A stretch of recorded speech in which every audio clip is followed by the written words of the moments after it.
Então, peraí, vamos lá. Vamos agora, então, para a leitura do artigo 94. Leia lá. A competência territorial, a ação fundada em direito pessoal e a ação fundada em direito geral sobre bens móveis serão propostas em regra no foro do domicílio do réu.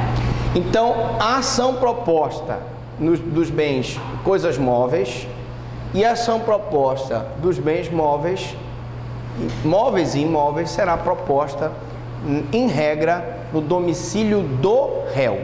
Então, se o réu for domiciliado na capital, eu movo a ação no foro competente na capital. Esse foro competente é o foro competente para o processo de julgamento das ações possessórias.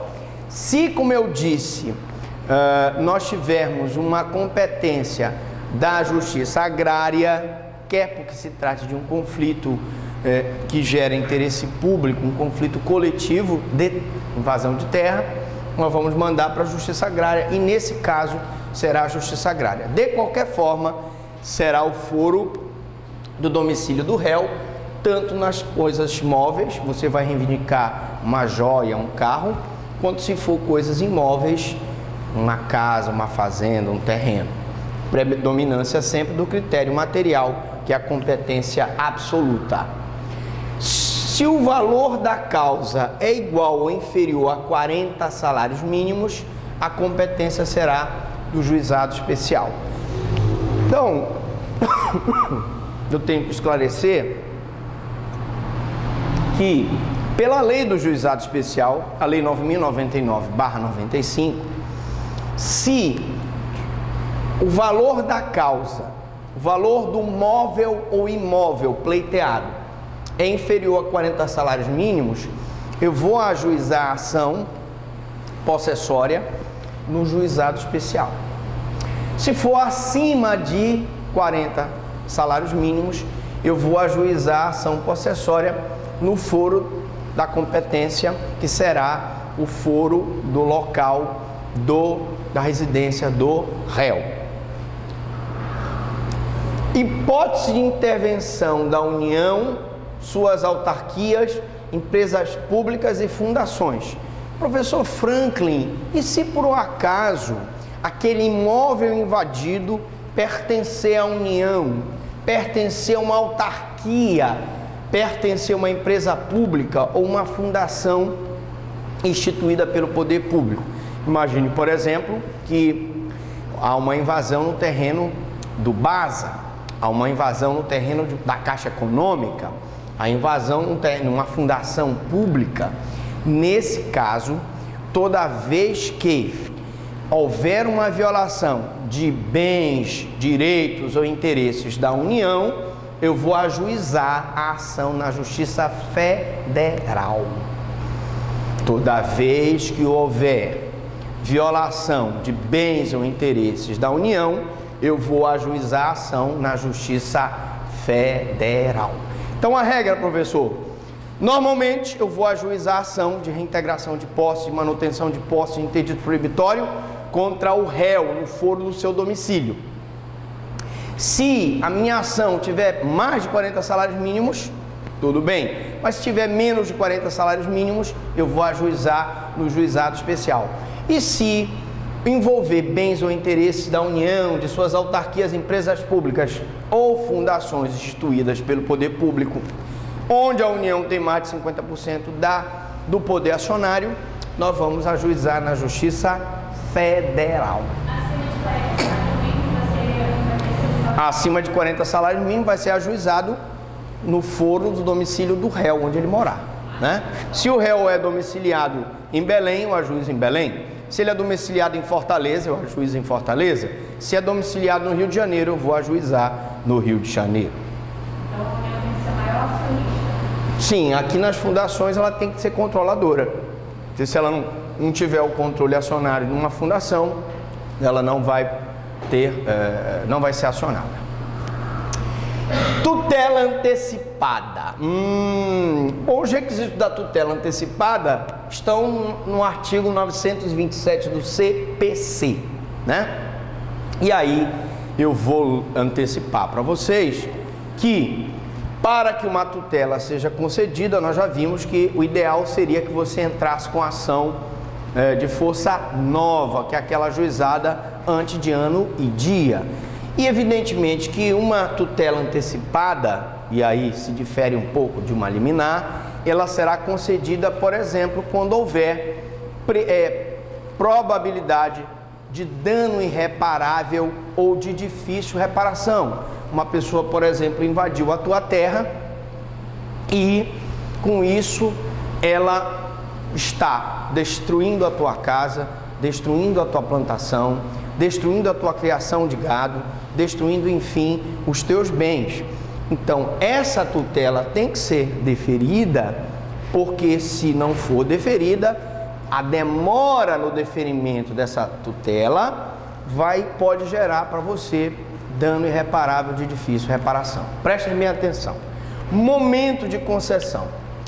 Eu tenho que conceder liminarmente se há prova documental suficiente junto com a inicial. O que seria a prova documental? Tu estás baseando aquela ação possessória na tua posse, evidentemente, mas tu podes ter a propriedade. Se você tiver a propriedade, você junta a escritura pública. Se você é posseiro e não tem a escritura pública, você junta o contrato de compra e venda, se você comprou, ou um simples recibo. Você junta os comprovantes de luz que provam que você está ali muitos anos pagando a luz no teu nome. Você junta os comprovantes de água. Você pode bater fotos da invasão. Você pode ter uma ocorrência policial que prova que naquele dia aquela tua propriedade foi invadida. Então tudo isso, gente, é prova suficiente para que o juiz conceda a tutela antecipada na tua ação possessória. Se paga IPTU, por exemplo. Se paga IPTU, junto IPTU, etc. Após a justificação, se houver necessidade de prova testemunhal. Então, muitos juízes, eles antes de concederem uma liminar ou uma tutela antecipada, para que tu sejas reintegrado no teu imóvel, ele marca uma ação de justificação. Professor Franklin, o que é uma ação de justificação? A justificação serve para esclarecer os pontos controvertidos daquele processo.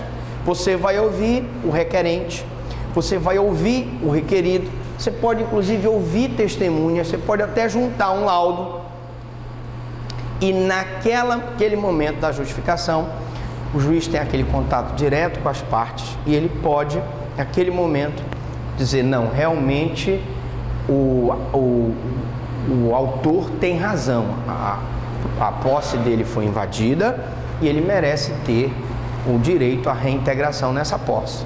Então eu posso, não é obrigatório, mas o juiz antes de conceder a tutela, ou antes de conceder a liminar, ele pode marcar uma audiência de justificação, onde serão ouvidas as partes, será produzida a prova testemunhal e eventualmente juntada de documentos, como laudos. Então vamos lá, tutela antecipada. Artigo 928, parágrafo único. Se for deferida contra pessoa jurídica de direito público, há necessidade de prévia oitiva dos respectivos representantes judiciais.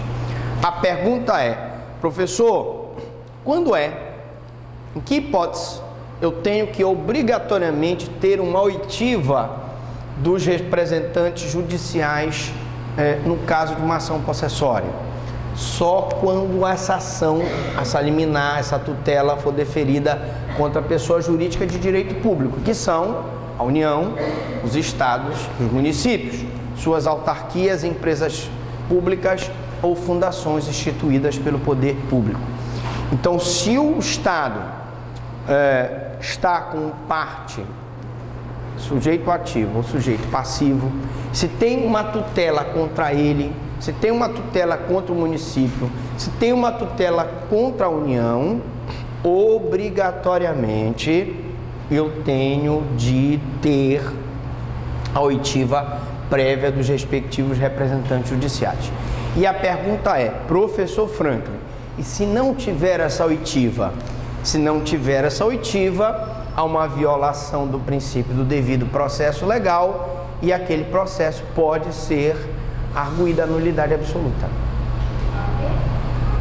há uma violação do princípio do devido processo legal, que o próprio Código de Processo está pedindo, exigindo que haja oitiva. Se ele não fizer oitiva, ele está desrespeitando a norma do artigo 928, parágrafo 1. Beleza? Alright. Nesse caso aí, questão do direito, como o senhor falou naquela hora, o Ministério Público é acionado? Aí sim, aí quando há bens e interesses públicos, o Ministério Público intervém como fiscal da lei, tá? Aí uma ação contra o município, contra a União, né, contra o Estado, pode ser que o Ministério Público seja chamado a se manifestar e ele vem na condição de custos legis. Sentença. Tá, professor, então qual seria o conteúdo dessa sentença? Né? Essa sentença, gente, nós podemos analisar da seguinte forma. As sentenças, elas podem ser divididas da seguinte forma. Olha aqui, eu tenho um provimento de conhecimento, eu tenho um provimento cautelar e eu tenho um provimento de execução. As sentenças de conhecimento, elas se dividem em constitutivas, declaratórias e sancionatórias. Só para dar um exemplo, você foi para um imóvel, um terreno, e ficou lá durante 5 anos, com justo título e boa fé, e depois de 5 anos você vai pleitear uma ação de uso capião. Na hora em que o juiz declara que você vai adquirir a posse daquela terra pelo uso, eu tenho uma ação de conhecimento constitutivo, declaratória. Ou seja, as constitutivas, elas criam, ou extinguem relações jurídicas. Aqui elas declaram a existência de uma relação jurídica. Ora, se eu estou declarando que aquela pessoa vai adquirir a posse, eu vou ter um provimento declaratório. Se eu vou constituir ele na posse ou na propriedade daquele imóvel, eu vou ter um provimento constitutivo. E como eu disse nas outras aulas, você pode pleitear a reparação do dano. O invasor, ele invadiu o teu imóvel, quebrou a tua casa, destruiu a tua plantação, matou os teus bois, matou as tuas galinhas, tu pode pedir uma indenização. Na hora em que eu peço na ação possessória a ação de indenização e peço para que o juiz defira liminar, e se o invasor não sair em 30 dias, a partir dos 30 dias conta uma multa diária, a multa estipulada é um provimento sancionatório. A multa é um provimento sancionatório. Então, gente, quando eu falo em sentença, eu tenho que analisar da seguinte forma. Revela-se objetivamente complexa a sentença, tendo em vista a possibilidade de acumulação de pedidos. Eu posso ter na sentença de uma ação possessória um pedido.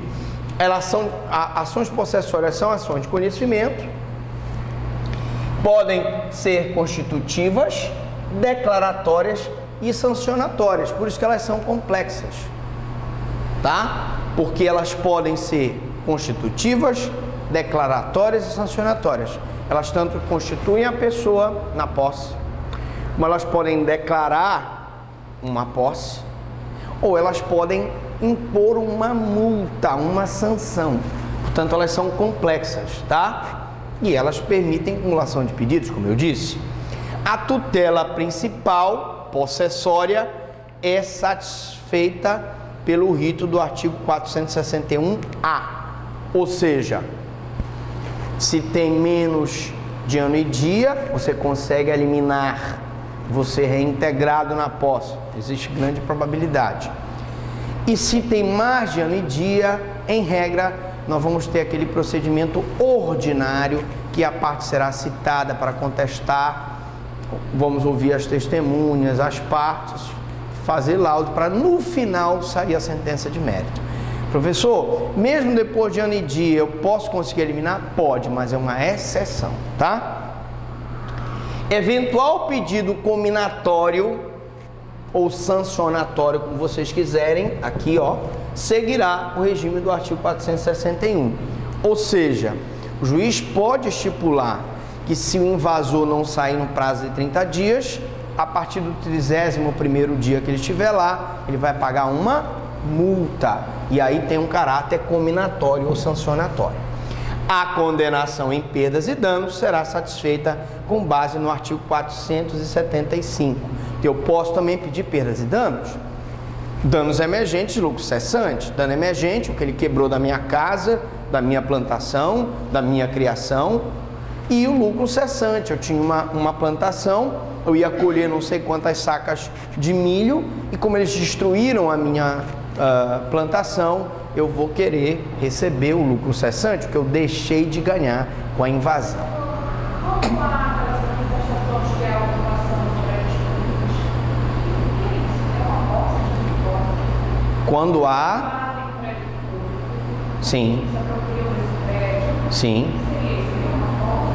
Sim, eles, se um grupo de poceiros, ou sem terras, ou sem teto, né, invade um prédio público... Um protesto.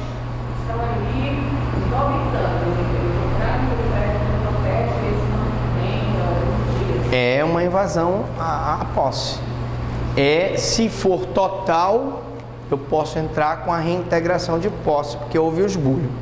Se foi só uma turbação, uma parte, eles entraram só no primeiro andar do prédio, eu entro com a manutenção de posse. E se há só a ameaça, eu posso entrar com interdito proibitório. Também eu uso as ações possessórias baseadas no ius possessionis, tá? O ius possessionis é diferente do ius possidente, que o ius possidente se baseia na propriedade. Diga. Diga. Mas não, o senhor manda aqui o aluno tem direito. Uma questão da reparação dos danos e perdas. Eu tenho uma plantação de açaí. Eu tenho uma plantação de açaí. O senhor gosta de açaí? Tem uma produção anual, uma Sim. produção por ano. Sim, sim. Aí o pessoal vai e invade.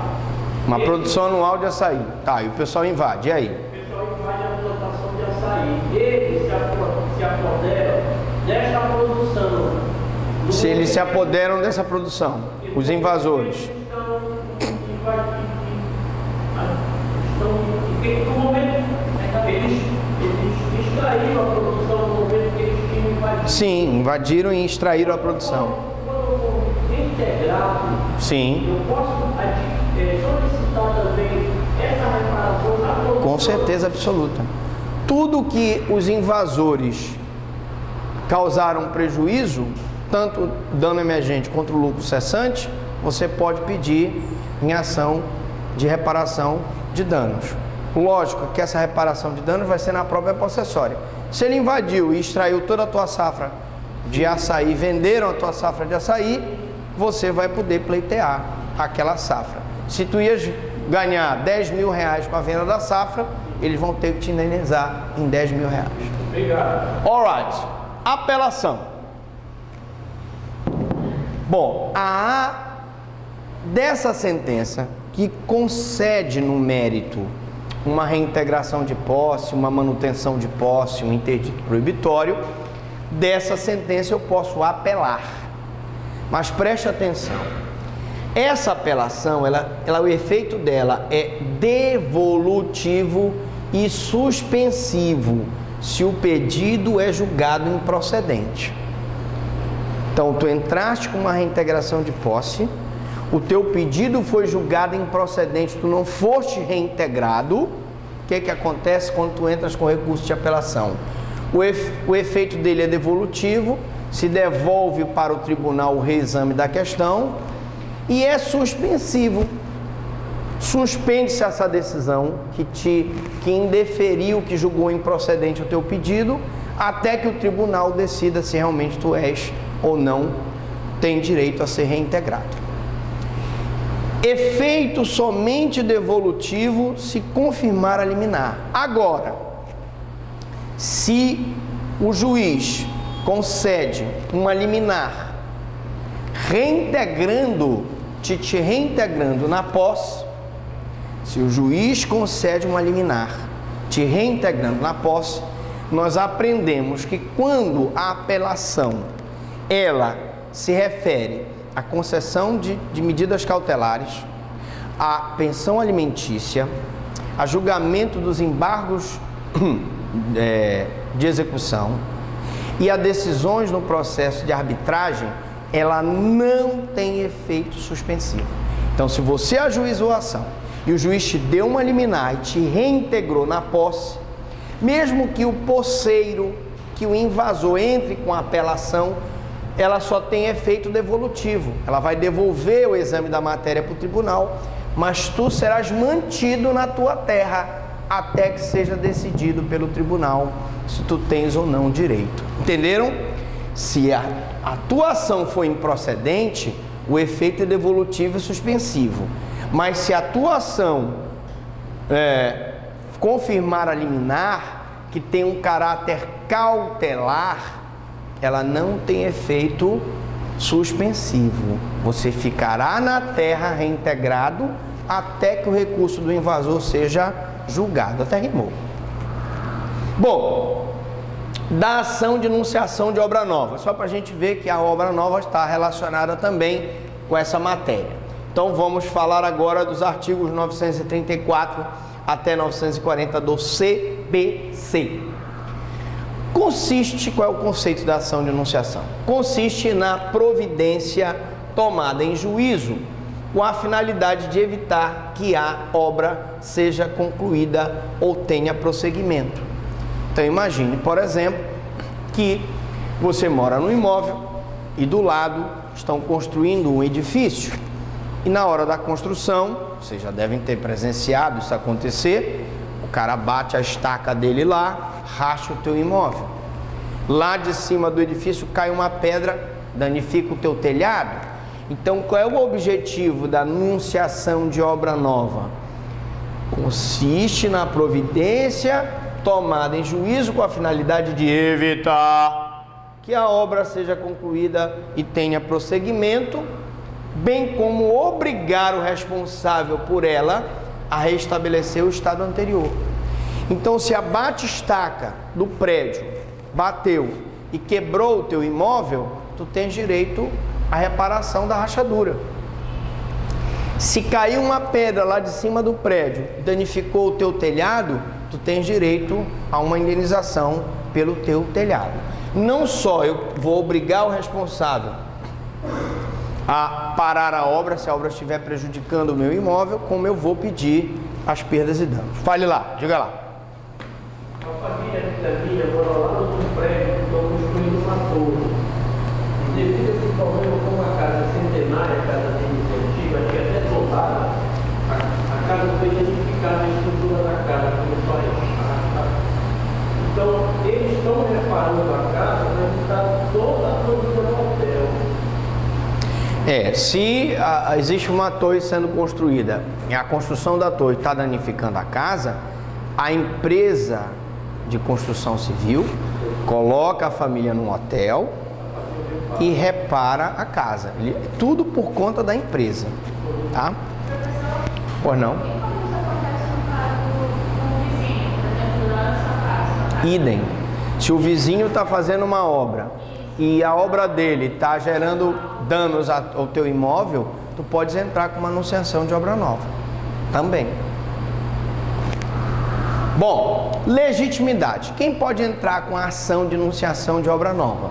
Lógico que é a legitimidade ativa. Pode ser o proprietário, se ele tiver escritura pública, o possuidor, direto ou indireto, no caso o inquilino pode entrar como possuidor direto. Condômino, tu moras num prédio, o prédio ao lado está construindo a obra, então eu posso reunir os condôminos, nós entramos em litisconsórcio contra aquela obra. Ou o município, caso aquela obra, por exemplo, esteja prejudicando. Imagine um prédio que vai prejudicar a ventilação, vamos dizer assim, a exposição do sol do Museu Emílio Gueldi, né? Ou do Bosque Rodrigues Alves. Nós sabemos que existem prédios que são construídos ali perto do Museu Emílio Gueldi, que foram embargados, não podem ser construídos justamente para não prejudicar a ventilação e a insolação, né? O sol, a luz do sol naquelas árvores do Museu Emílio Gueldi. Passiva, sempre o dono da obra. E aí pode ser o vizinho, teu vizinho, pode ser uma empresa de construção civil, pode ser o shopping, né? Então, quando estavam construindo o shopping, na hora da construção, o batistaca danificou um conjunto de casas próximas. É o shopping que vai pagar aquelas reformas. Bom, aí eu tenho outros aspectos. O embargo extrajudicial. Bom, professor, mas eu não quero entrar com uma ação de obra nova logo na justiça. Posso fazer um embargo extrajudicial, ou seja, tentar resolver sem ajuizar a ação? Sim. Cabível em caso de urgência, na presença de duas testemunhas, devendo ser ratificado em juízo sob pena de perda de eficácia. Então você vai mandar uma notificação para a empresa que está construindo, dizendo que a construção daquele edifício está havendo uma rachadura na tua casa, houve danos ao teu telhado, e pedindo amigavelmente que aquilo se resolva. Se a empresa não resolver através do embargo extrajudicial, você vai pegar aquela documentação e dizer: olha, eu tentei extrajudicialmente resolver aquele problema, não resolvi, então eu vou entrar com a ação de enunciação de obra nova, tá? Sob pena de perda de eficácia. O embargo extrajudicial, não. O embargo extrajudicial, ele é sempre antes da ação. Depois do acontecido, eu não fiz na época, mas se o dia que eu levantar, não vou achar que eu quero fazer. Pode. Você não, na hora que houve o dano ao teu imóvel, no primeiro momento você não sabia, não tomou nenhuma providência. Mas eu posso entrar depois? Posso. O problema é aquela história da posse nova e posse velha. Da ação de ação velha e ação nova. Se você entra com uma ação depois de ano e dia, o juiz vai dizer assim: vem cá, mas espera aí, teu imóvel estava sendo rachado pela construção, estava sofrendo danos no telhado, tu demoraste um ano e dia para entrar com a ação, por que tu não entraste antes? Então é importante que a gente entre com a ação de obra nova, né? De enunciação de obra nova, menos de ano e dia. Não é o prazo. Então pode entrar 5 anos depois. O problema é que se tu entrar 5 anos depois, quanto mais tempo tu deixares, tu vais perder o teu direito à reparação e provar, né? Então, embargo extrajudicial. Também nós temos uma justificação que é necessária caso não haja prova documental dos prejuízos causados pela obra. Então não tem como documentar. Lógico que se tiver uma rachadura, eu vou lá, bato uma foto, me chama a perícia, faço uma ocorrência policial. Quebrou meu telhado, eu vou lá, bato uma foto, isso é prova. Agora, se você não tem prova, vai haver uma designação de uma justificação. Aí a parte vai dizer: olha, seu juiz, realmente, olha, ele está construindo a obra, quebrou meu telhado, caiu pedra na minha piscina, né? Tá havendo a água dele, né? Escorre do prédio dele, está infiltrando para o meu, que é mais baixo. Tudo isso pode ser alegado.